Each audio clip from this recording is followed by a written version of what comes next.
Or I have water. It looks like whatever. Okay. I have actually.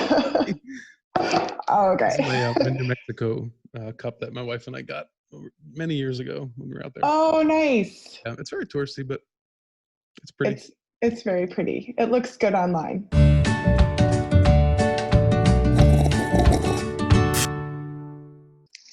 Okay, so this is Alan B. Smith with another episode of Coffee and UFOs, and my guest is Natalie Fowler, and she is a paranormal investigator and psychic medium. Natalie, welcome. Welcome. Thanks for having me. Cheers. Yeah, absolutely. All right, so I'm going to go right to the first question. Okay. Have you seen a UFO? Well, this will be easy because I have not seen a UFO that I would describe as a UFO. Yeah. My experience is more definitely in the paranormal and the ghost world. Mm-hmm. Yeah. So have you seen a cryptid or a ghost? I've seen a ghost, yes. And what was it like? Well, I've actually seen lots of ghosts in my mind's eye, but I've seen one ghost in particular. Wait, when you say in your mind's eye, are you joking or are you being serious? No, I'm being serious. That's okay. As a psychic, that's how I use my gifts through my mind's eye to see ghosts and spirits and that sort of thing. And that's how I help the souls that I come across that are stuck and whatnot. But before I ever got into all of this, I did actually see a ghost. It was back when I was in college. I was working at a bar that summer, and I was I was living at home, which was really hard to do after you've been away at college for a while. So yeah, I know that. I know that several times. Actually. All of my time working, just to not be at home. So I worked at a bar, and it was actually quite the spot in the area. It was called Tea Rights Supper Club, and it was one of those prime rib places that had a pub and a bar on one side, but then the really nice old school dinner place on the other side where you could always get prime rib and the fancy steaks and all of that. So I worked there all summer. So that actually became my social group. We had we would hang out at the bar after a shift and hang out with each other. So that became my social circle for the summer, and it was great. It was also one of those places where you absolutely had the hierarchy of employment. You had the older dining room evening waitresses on the one side of the bar. I was only allowed to work on the dining room side during the day, during the lunch staff, when those waitresses didn't want to work. Right. Because you were the newbie, is that why? I was the newbie, yes. Yeah. So I worked on the bar side during the evening. So I would work, usually our customers would order burgers and fries and all of that. But in this particular building, we had the kitchen connected everybody. So the dining room waitresses would come in and out to serve the dining room patrons on the one side. The bar waitresses would be coming in and out the other side, but we shared the same cook line and the same cooking staff for everything. So it was a huge kitchen, if you can imagine. Sure. It went the entire length of the building and whatnot. And, the cooks were often very flirty and fun and joking because everybody had to keep a sense of humor. Oh, yeah. I've worked in a large restaurant like that. So it was a lot of fun. One of my favorite cooks his name was Phil. And Phil, I always used to tease him because he used to wear, back at that time, the best pants that cooks would wear would be the old vintage polyester fire retardant pants. And he had this pair of pants that were just crazy. And they were the black and white horehound pattern. So they were crazy pants. Yep. So he worked back behind the line and wearing his crazy pants. And one day I actually came to work. I was coming across, and it's out in the Lake Minnetonka area. So Minnesota has a lot of lakes. And my route to get to work, I had to go across one of the bays. And the emergency crews, everyone was there. It was clear that something really bad had happened, and they were dredging the lake and they were looking for someone. So I got into work, and it turned out that the night before, and I had actually worked the night before, and a bunch of us were sitting at the bar talking and hanging out. And Phil and a friend had said after the bar closed, they were going to go get in a canoe and go out on Lake Minnetonka. And so when I got into work the next day, no one knew where Phil was. And it turned out that his boat had capsized, and he was the person they were looking for in the lake. So very traumatic, very dramatic way to walk into work for that night. And a couple days go by, they found his body. We went along and had the funeral, and our whole kitchen closed so that we could all attend for the funeral services. And about a week went by, and everything was starting to get back to normal. And as we're going through, it was probably the busiest night of our summer. I was just slammed with tables. I had awesome, just crazy customers. It was just one of those really, really busy nights that you experience in the wait staff industry. Yeah. And I remember being really mad because my whole table had ordered my entire table had ordered hot fudge sundaes. So, as a waitress, that was the worst thing that could happen when you were in a busy rush, because the amount of time, the amount of time it takes to scoop the rock hard ice cream into a glass, melt the chocolate, put on all the toppings. I mean, you're stuck for a good 10, 15 minutes when you've got other tables that need drinks and food, and your cooks are yelling at you that their orders are up, and you have to stop and scoop ice cream sundaes. So I remember scraping at this rock hard ice cream, and I felt like someone was watching me. And I looked over, and standing at the very end of the kitchen, right where the waitresses come in and out from the kitchen, was Phil. I looked up, and he was standing there, and I knew it was him because he had those crazy black and white pants on, and he just stood there with this big grin on his face, the way he would always laugh at all of us.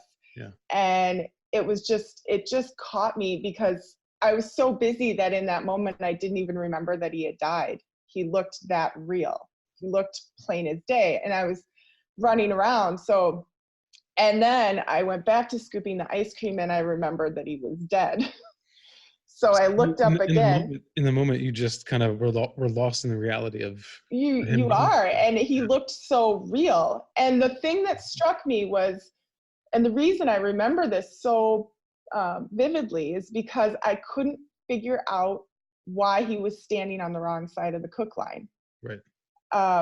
Every time I had seen him, he'd been behind the cook line. And so he was standing on the other side, but in that exact point, he had the vantage point where he could have seen the entire restaurant staff.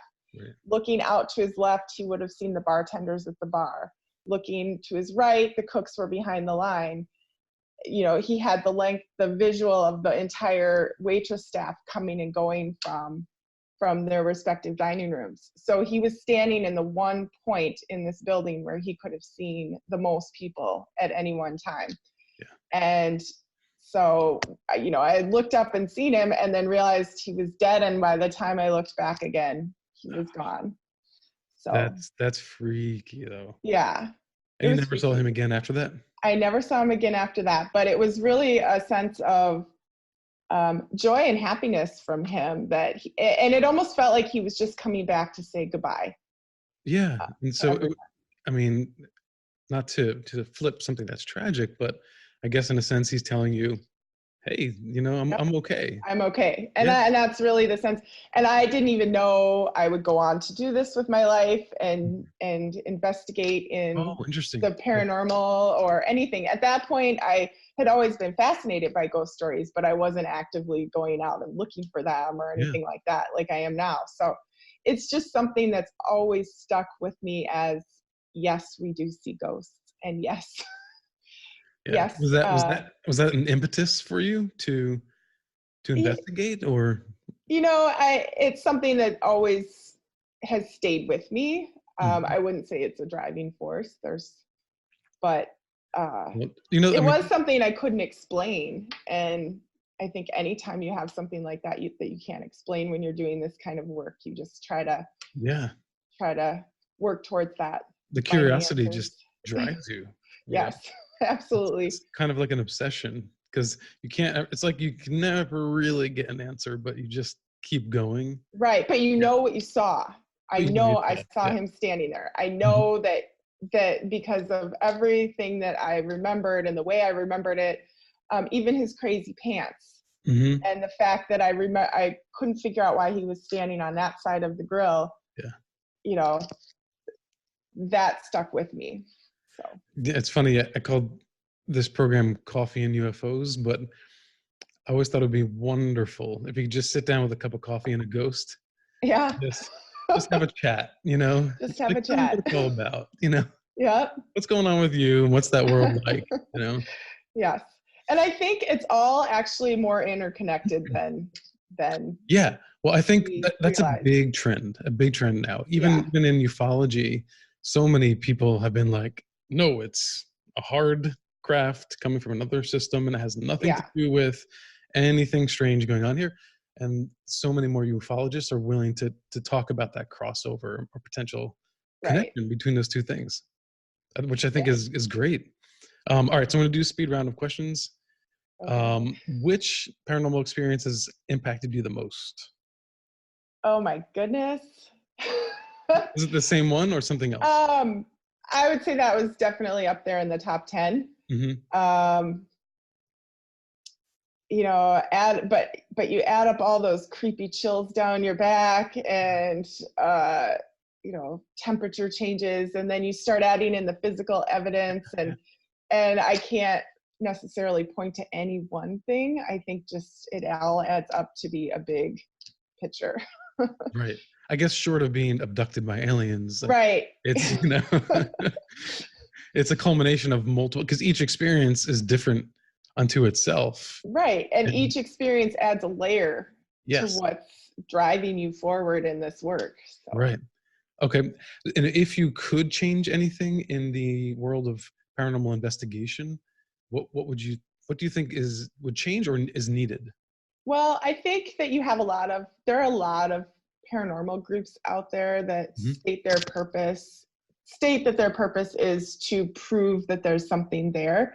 Right. And I really believe we've gotten to a place now where if you take all the evidence that the technology's improved, if you take all of this evidence that we've collected over the last year, you would absolutely be able to prove that there is something there and that we are interacting intelligently with something else. So I think the next question should be, what do we do about it? And I think that's where the paranormal community should and could go with this, is now that we know something is there, Right. what do we do, if anything? And maybe our job isn't to do anything, but I believe that, if you're interacting with a ghost or a soul that's stuck, Yeah. then let's figure out how to help them and get them to where they're supposed to go. Yeah. So it's more like a sociological need. Yeah, a spirit rescue Spirit rescue. is what I like to use. Yeah. Cool. That's cool. I Yeah. wonder, I mean, could you start an online discussion group or something? Maybe Yeah. get something going. I don't know. Well, I'm working with a couple other experts, and we've established a new group, Okay. Paranormal Services Cooperative, as a way to kind of start something towards this. Mm-hmm. Our group, we've all been very active with other groups as well, but we decided to come together as a way to offer some education and assist other paranormal teams who might not know what to do next, and Right. just be some sort of service for that. So Almost like a tutelage for.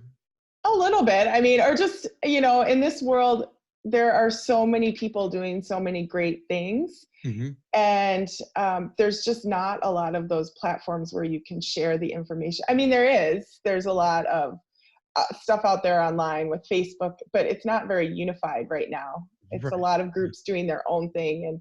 And I think if we can kind of web that together where we can all start to learn from each other, then we can push this whole thing a lot further. Almost like a Reddit, but for this topic. Yep. Okay, cool. Natalie, thanks for coming on. Yeah, thanks for having me. Yeah, and what's your website so people can find out more about you? My website is just my name, nataliefowler.com, and everything is listed there. All right, cool.